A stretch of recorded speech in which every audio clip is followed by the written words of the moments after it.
So this is from the Berkeley Bowl. I don't normally buy pork roast there, but we tried to decided to check it out. 6.965 pounds, costs about $27. It'll probably cook down to about 5 pounds. And with the bone, once the bone's taken out, you know, a little bit less than that. So we're going to give it a go. It's going to take a long time to cook. So the first thing we're going to do is get it prepped with some mustard and some butt rub and make a big messy yellowy weird looking thing, and we're going to wrap it in saran wrap and we'll be good to go. So first thing first, we go to the garage and you take out your mechanic's gloves, because that's how a guy does things, right? Otherwise, you know, if I wasn't doing this, I would just lick my fingers when I was done. But you get on your mechanics approved gloves. They're both left and right hands. Unbelievable. I don't know how they do that. Now we're going to open up the pork butt. I'm really happy there's a bone in. That would be nice. Beautiful pork butt right there. It looks really fatty, and it is, and it's real gristly. We're going to leave that on.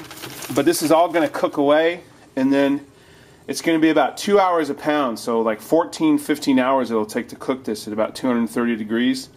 And all this fat's going to cook out, and it's going to tenderize the meat. And then when we're done, it's going to be ending up as your famous pulled pork sandwiches, and that's how you do pulled pork. So let's get to it. So there it is. First thing.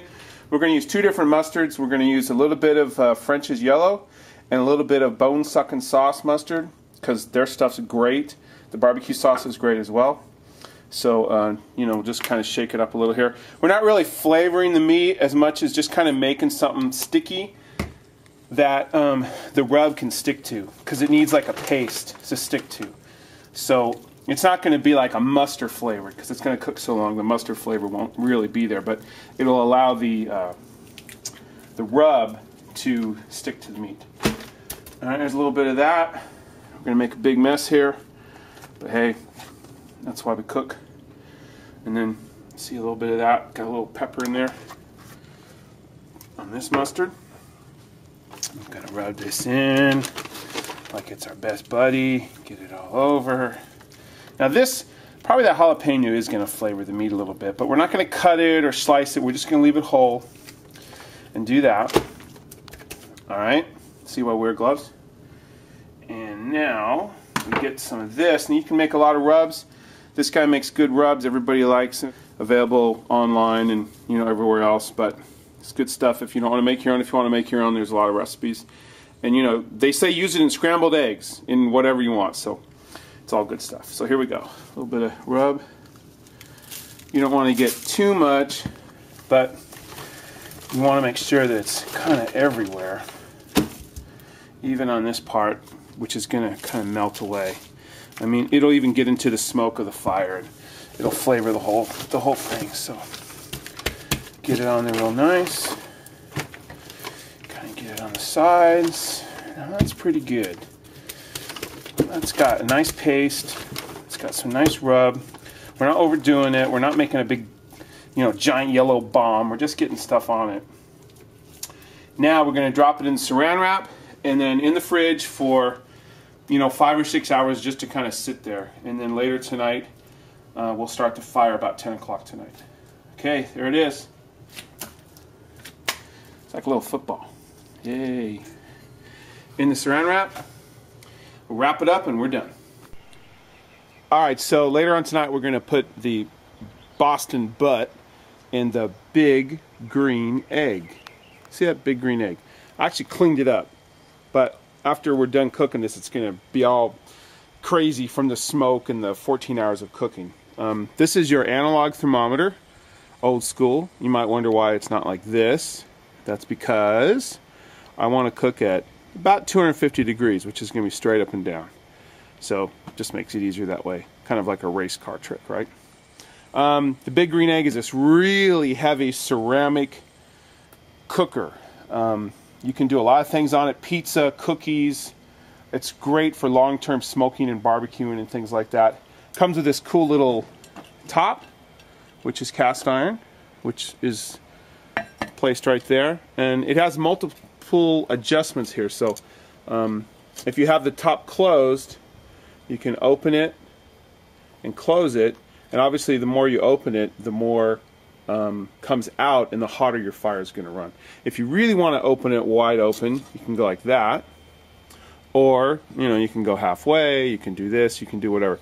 And the whole point is to control the temperature. If it's on here and shut, the temperature will go down or shut off the fire. So you kind of learn how to use this real quick when you have a big green egg.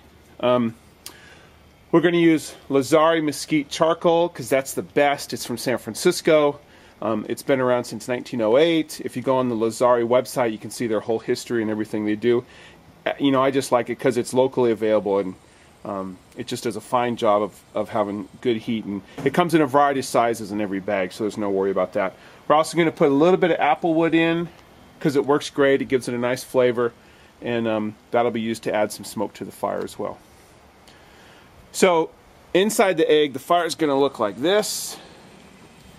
A little bit of applewood, a little bit of Lazari mesquite charcoal hardwood, and we're going to put a grate here and a drip pan on top of another piece of ceramic, and then we're going to have the Boston butt inside there. So you can see it's all black from previous smoking use and all that.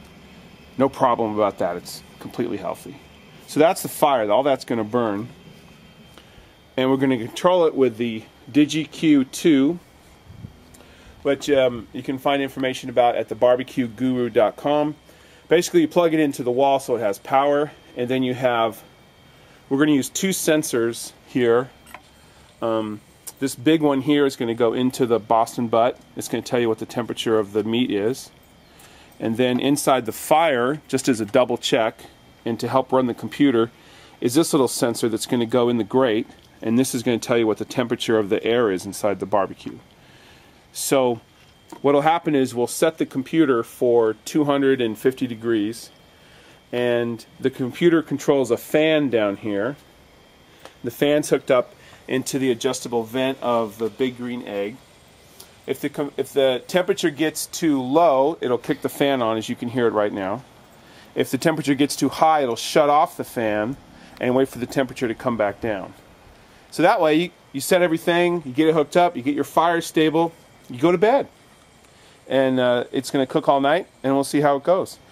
Now, the other cool thing I want to show you is I have this this other feature from thebarbecueguru.com.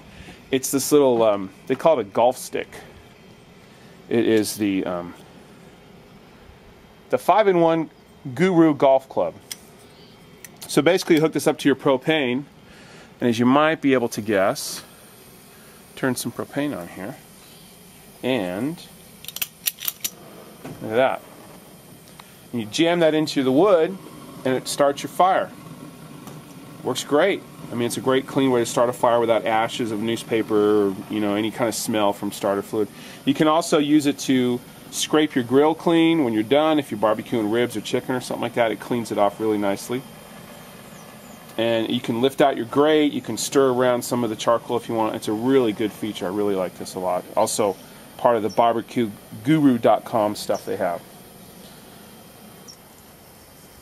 So one more thing I want to show you is, since I didn't have a landscaper design an outdoor kitchen for me, we kind of have our camping stove and our portable propane here. And so for lighting at night when we're out here barbecuing, we do this, like that. And we got lights, we got our barbecue, we got our computer, and we're good to go. So probably about 10 o'clock tonight we'll put on the Boston butt and we'll get everything set up, and we'll have our results in the morning.